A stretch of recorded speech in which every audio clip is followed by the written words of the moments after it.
Moment of a force or torque is another concept that needs to be understood. It's very important topic, especially as far as the exam is concerned, because the major question in your ICSE board is going to come from that there will be a definite numerical from this concept. So understanding this concept thoroughly is very important as far as the exams are concerned.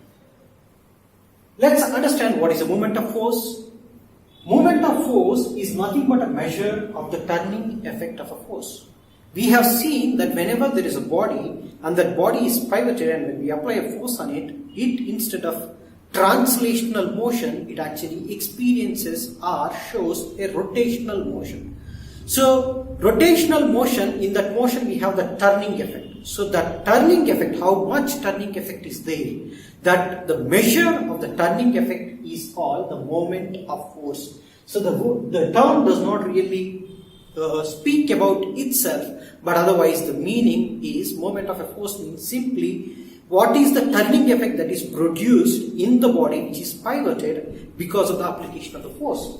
So it's a measure of the turning effect. So that is, moment of force has alternative names. It can be called a moment of a force, or it can also be called a turning effect of the force, or it can also be called a torque. It is given by the formula F into D. For example, if there is a body, let's say this is the body which is pivoted at this point, and a force F is applied, and the D is the distance between the pivot and the force, then the magnitude of the turning effect is given by F into D. Very, very important formula. All your numericals are based on just this formula. Okay? The magnitude of the turning effect is given by the magnitude of the force and the distance from the fulcrum to the application of the force. This is a very important formula. This needs to be remembered. For example, where we will see the torque, for example, while opening a door. Your door is hinged above the hinge, and then when you are applying, it is experiencing a turning effect. So the turning effect is produced by the application of the force, and then the magnitude of the turning effect is the force multiplied by the distance from the hinge to the point of application. Similarly, the steering. If the steering is there and it is hinged in the middle, and then when you turn it, so the turning effect on the steering is produced by the application of a force. So these are the examples where we see the moment of a force. What is an SI unit? Very, very important point. Very, very important one marker. The SI unit, if you see from the formula, you can get the SI unit. So what is the SI unit of force? Newtons, and the SI unit of distance is meters. So Newton meters is the SI unit of the moment of a force or a torque. Very, very important one marker, damn sure. And then we have a very important concept. Again, it is important for the exam.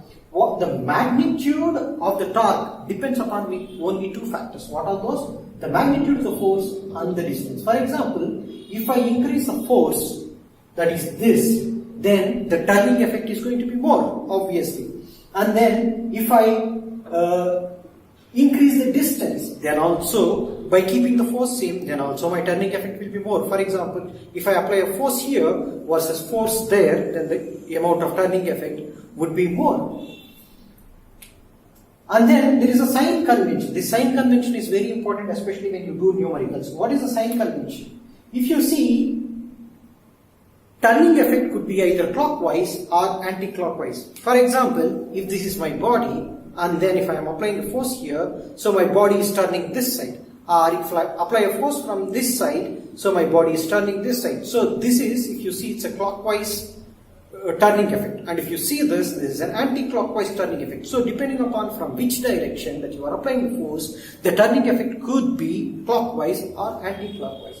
If it is a clockwise turning effect, then that is given a sign as negative. Clockwise is given negative, and anti-clockwise turning effect is given as positive. For example, let's see this. A body which is pivoted here, and then if I am applying a force on this side, so the body would turn in this direction. Correct?